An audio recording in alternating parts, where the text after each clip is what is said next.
बिस्मिल्लाहिर्रहमानिर्रहीम। अस्सलाम वालेकुम दोस्तों, आज की वीडियो में आप लोगों को एक इम्पोर्टेंट टॉपिक बताने वाला हूँ और ज़रा तहम्मुल से और तवज्जो से सुनिएगा ताकि जो भी मसले मसाइल हैं, शरई मसाइल हैं या कोई मेडिकल के मसाइल हैं, जो भी हैं वो तमाम चीज़ें आप लोगों के सामने रखूँगा।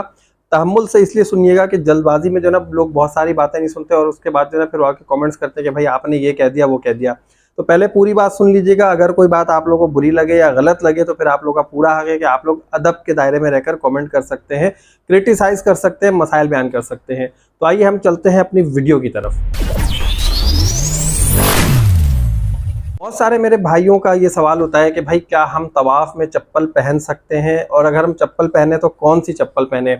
या मेरी बहनें ये पूछती हैं कि हम चप्पल पहन सकते हैं, मोजे पहन सकते हैं, जूते पहन सकते हैं, हम क्या पहन सकते हैं। बहुत सारे लोगों को मेडिकल के इश्यूज होते हैं। मेडिकल के इश्यूज इस तरह से होते हैं कि वो नंगे पैर नहीं चल सकते, उनकी एड़ियों में दर्द हो जाता है। यूरिक एसिड का मसला होता है जिन लोगों के साथ ना, तो उनके साथ बड़े मसले मसाले होते हैं इस तरह के कि जब वो किसी सख्त चीज़ पर चल लेते हैं ना, फर्श पे या कोई मार्बल टाइल वगैरह पे ज़्यादा देर, तो उनके जो है ना एड़ियों में दर्द हो जाता है। बहुत सारे लोगों का वेट ज़्यादा होता है जिसकी वजह से ऐसा होता है कि अगर उनकी एड़ियाँ सख्त होती हैं तो वो उन मार्बल और टाइल्स पे जो है ना चलने की वजह से उनकी एड़ियाँ फट जाती हैं और ब्लीडिंग होती है। तो उन लोगों के लिए जो है ना बहुत ज़्यादा ये इंपॉर्टेंट है वीडियो, और उन लोगों के लिए भी बहुत ज़्यादा इंपॉर्टेंट है जो ये चाहते हैं कि भाई हम जो है चप्पल पहनकर आराम से तवाफ़ करें और हम जो है सही भी करें। तो सबसे पहली बात मैं आपको ये बता दूं कि भाई तवाफ़ या सही करने के लिए अगर आप में हिम्मत है, ताकत है, इस्तिताअत है, कोई मसले मसाइल नहीं है, तो नंगे पैर जो है ना तवाफ़ भी करें और सही भी करें। सबसे अफजल तो यही है, क्योंकि आप ये देखें कि हम अपने बेडरूम में, ड्राइंग रूम में किस तरह से जाते हैं। वहाँ पर हम जो है चप्पल पहनकर नहीं जाते हैं, जूते पहनकर नहीं जाते हैं, या अगर जूते चप्पल होते हैं तो वहाँ के लिए डेडिकेटेड होते हैं, मखसूस होते हैं। तो जब इतने बड़े घर में जा रहे हैं, इतने बड़े दर पे जा रहे हैं, तो कोशिश यही करें अगर थोड़ी बहुत तकलीफ भी हो तो बर्दाश्त कर लीजिए। हाँ, लेकिन अगर कहीं पे ब्लीडिंग का मसला हो कि आपकी एड़ियों से खून निकलता है, तो वहाँ पर देखें आपका ब्लड किसी और के पैर में लगेगा, वो एक नापाकी वाली बात होती है। और वहाँ पे जो है ना जो मताफ का सहन है वो वाइट कलर का होता है, वहाँ पे ब्लड लगना या लोगों के एहराम में ब्लड लगना ये गलत बात होती है, तो इसलिए आपको अवॉइड करना चाहिए। अब यहाँ पर चप्पल कहाँ पहने, कौन सी पहने, कैसी पहने, ये एक बहुत बड़ा मसला है। इसको ज़रा अब गौर से सुनिए। भाई देखिए, जो ख़वातीन है, सबसे पहले उनके बारे में बता दूं, आप जूते पहनना चाहती हैं जूते पहने, मोज़े पहनना चाहती हैं मोज़े पहने, हील वाली सैंडल पहने, फ्लैट चप्पल पहने, जैसी चप्पल पहननी वैसी पहने, आपको कोई मना नहीं है। लेकिन सिर्फ और सिर्फ शर्त यह है कि ऐसे चप्पल, ऐसे जूते, ऐसी सैंडल पहने जो आप अपने बेड के ऊपर जो है ना, जो जिसके ऊपर सोते हैं वहां पर आप उस चप्पल को पहनकर चल सकें। आप जिस दस्तरखान पर बैठकर खाना खाते ना, इतनी बड़ी बात एग्जाम्पल के लिए कह रहा हूँ, जिस दस्तरखान पे आप खाना खाते ना, अगर उस दस्तरखान पर आप वो चप्पल पहनकर, जूते पहनकर चल सकते हैं और अपने बेड के ऊपर चल सकते हैं, तो उस तरह की चप्पल, उस तरह के जूते आप वहां पर पहन सकते हैं। मतलब कहने का यह है कि बिल्कुल पाक साफ चप्पल हो, बिल्कुल ब्रांड न्यू हो, कहीं और पहनी हुई ना हो, यहाँ तक कि आपके अपने घर के सहन में भी वो चप्पल पहनी हुई ना हो, कोशिश यही करें। तो इसलिए आप ऐसी चप्पल, ऐसे जूते पहन सकते हैं मताफ में, सहन में, तवाफ़ करते वक्त या सही करते वक्त। तो ख़वातीन के लिए कोई मसला नहीं, वो पैर ढक लें, मोज़े पहन लें, कुछ भी कर लें। तो सबसे ज़्यादा जो मसले मसाइल है ना भाई, जो हमारे जेंट्स हैं, हमारे भाई हैं, दोस्त हैं, उन्हें सबसे ज़्यादा मसले मसाइल के, उन्हें जो है ना शरीयत ने किस किस चीज़ का पाबंद किया है। तो जब आप एहराम की पाबंदियों में आते हैं, ये जहन में बात रखिएगा, जब आप एहराम की पाबंदियों में आते हैं तो उस वक्त जो है आपको क्या करना होता है, आपको आपके पैरों को जो टखने होते हैं ना, जिसे हम टखने कहते हैं, लेफ्ट और राइट वाले, वो ढके हुए ना हो, सबसे पहली बात। दूसरी बात, जो आपके पैर के सामने उभरी हुई हड्डी है, जो सामने ना आपका पैर फ्लैट है, यहाँ पर जो हड्डी है, ये जो अंगूठा है ना पैर का, इसके साथ जो हड्डी आ रही है, जो उभरी हुई हड्डी है, ये वाली हड्डी भी छुपी हुई ना हो। ये दो चीज़ें जो है ना आपने ख्याल रखना है। इस तरह का जूता हो आपके पास, इस तरह की चप्पलें हो, तो फिर आप वो पहन सकते हैं, लेकिन शर्त वही है कि ब्रांड न्यू हो और कहीं और इस्तेमाल हुई भी ना हो। एक तो सबसे बड़ा मसला ये बयान कर दिया मैंने। दूसरी बात ये अभी मैं आपको आगे बताऊंगा कि लोग जो है ना जूते पहन के भी तवाफ़ कर सकते हैं, मोज़े पहन के भी तवाफ़ कर सकते हैं।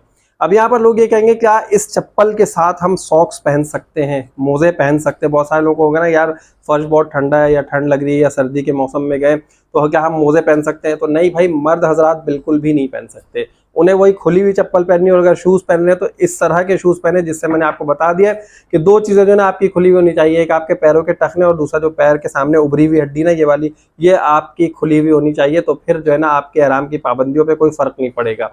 अच्छा, अब यहाँ पर जो है मैं आपको बता दूं, खवातीन का मैंने आपको बता दिया कि वो कोई से भी जूते चप्पल पहन सकती है, लेकिन खवातीन और मर्दों के लिए यकसा शर्त यही है कि भाई जूते चप्पल जो है ना नए होने चाहिए। बार बार इसलिए कह रहा हूँ कि लोग फिर मुझसे आके ये पूछते हैं कि अच्छा कैसे जूते हो कैसी चप्पलें हो। तो चप्पल भी मैंने आपको बता दी, जूते भी बता दिए, मोजे भी बता दिए। खवातीन चाहे तो ग्लव्स पहन के भी जा सकती हैं, वो चाहे तो सॉक्स भी पहनकर जा सकती हैं। अब बहुत सारी खवातीन का एक सवाल मेरी बहनों का कि भाई जब हमने एहराम की नियत की थी ना, तो उस वक्त जो है हमने तो मोजे नहीं पहने थे, तो क्या हम बाद में मोजे पहन सकते हो? भाई पहन सकती हैं। बाद में हम ग्लव्स पहन सकते हैं? हाँ भाई पहन सकती हैं। बाद में जो है ना आप अपना स्कार्फ चेंज कर सकती हैं, वो भी कर सकती हैं, कोई मसला नहीं है। आप ये चाह रही है कि आप जो है मुंह का पर्दा करें, तो मैंने आपको बता दिया कि जो कपड़ा आपके चेहरे को ना लगे बल्कि सामने लटका रहे, आप उस तरह से पर्दा कर सकती हैं। ये तमाम चीज़ें आप बाद में भी अप्लाई कर सकती हैं और ले सकती हैं, इसमें कोई ममानियत नहीं है। आप चाहें तो आप किसी भी तरह के जूते तब्दील कर सकती हैं, किसी भी तरह की चप्पलें चेंज कर सकती हैं, लेकिन जो आप मताफ के सहन में चप्पल जूते लेकर जाएंगे उसका पाक और साफ होना ज़रूरी है। अब मैं बताता हूँ अपने दोस्तों और भाइयों के लिए कि वो तवाफ़ करते वक्त जूते कब पहन सकते हैं, मोज़े कब पहन सकते हैं। भाई देखिए, जब आप एहराम की नियत में ना, जब आप उम्रा कर रहे हैं, तो उस वक्त तो पाबंदियां आपके ऊपर लागू होती हैं कि आपको जो है सारे उम्रे के अरकान पूरे करने, आपको तवाफ़ भी करना है, आपको जो है नमाज भी पढ़नी है, आपको जो है सही भी करना है, आपको हलक भी कराना है, मतलब जो टिंड करानी है वो भी है। लेकिन जब आप सिर्फ नफली तवाफ़ के लिए जाते हैं ना, जब आपको उम्रे की नियत नहीं है, सिर्फ तवाफ़ की नियत से आप जा रहे हैं, अच्छा जब आप जा रहे हैं ना सिर्फ नफली तवाफ़ के लिए, तो उस वक्त मेरे दोस्त सॉक्स भी पहन सकते हैं। बहुत सारे लोग हैं वो एंटी स्लिप सॉक्स पहनते हैं, जो कि स्लिप नहीं होती हैं, वो सॉक्स भी पहन सकते हैं। लेकिन पाक साफ होना उसका भी ज़रूरी है, उन सॉक्स का भी। और वो जूते भी पहन सकते हैं, किसी भी तरह की चप्पलें भी पहन सकते हैं, बंद जूते भी पहन सकते हैं, लॉन्ग बूट भी पहन सकते हैं अगर चाहें तो। लेकिन ऐसा मत कीजिएगा, दूसरे लोगों के पैर उससे दबेंगे तो उनको जो है ना तकलीफ होगी, और किसी मुसलमान को तकलीफ देना जो है ना हराम काम है। तो वहाँ पर आप जूते चप्पल मोजे कुछ भी पहन सकते हैं, लेकिन सिर्फ और सिर्फ नफली तवाफ़ के दौरान। लेकिन अगर आप एहराम की नियत में है, उम्रा कर रहे हैं, तो वहाँ पर बिल्कुल भी अलाउड नहीं है। मर्दों के लिए, ख़वातीन के लिए अलाउड है। लेकिन यहाँ पर एक चीज़ बहुत कॉमन है जो मैं बार बार कह रहा हूँ कि जो भी मताफ में आप चप्पल या जूते पहन कर जाएंगे उसका पाक साफ होना ज़रूरी है। अब ऐसा नहीं कि एक जूते पहन के आप बाहर घूम रहे हैं होटल में यहाँ वहाँ, और आप गए और आपने उन जूतों को धोया, धो धा के रखा और वही पहन के फिर आप चले गए। ऐसा हरगिज़ मत कीजिएगा। इतनी दूर जा रहे हैं, इतने लाखों रुपए खर्च करके जा रहे हैं, 500-600 रुपए की एक नई चप्पल ले लीजिएगा जो सिर्फ और सिर्फ आप डेडिकेट करें मताफ के सहन के लिए। एहराम की नियत में आपने जो है वो एहराम की पाबंदियों का ख्याल रखना है। जब एहराम की नियत नहीं है, सिर्फ तवाफ़ के लिए जा रहे हैं, तो उस वक्त कोई से भी जूते चप्पल पहने, लेकिन उन जूते चप्पलों का पाक होना बहुत ज़रूरी है। उम्मीद है आप लोगों को ये वीडियो पसंद आई होगी। अगर आप लोगों को ये मेरी बात समझ में आ गई है और आप लोग ये कोई और क्वेश्चन हो तो वही पूछ सकते हो, कोई मसला नहीं भाई। और लास्ट में जाते आते ये कहूँगा, जिन दोस्तों ने अभी तक चैनल को सब्सक्राइब नहीं किया, सब्सक्राइब कर लीजिए। इसी तरह की बहुत अच्छी वीडियोस आप लोगों के साथ शेयर करता रहूँगा। और मुझे इजाज़त दीजिए, नेक्स्ट वीडियो तक के लिए अल्लाह हाफिज़।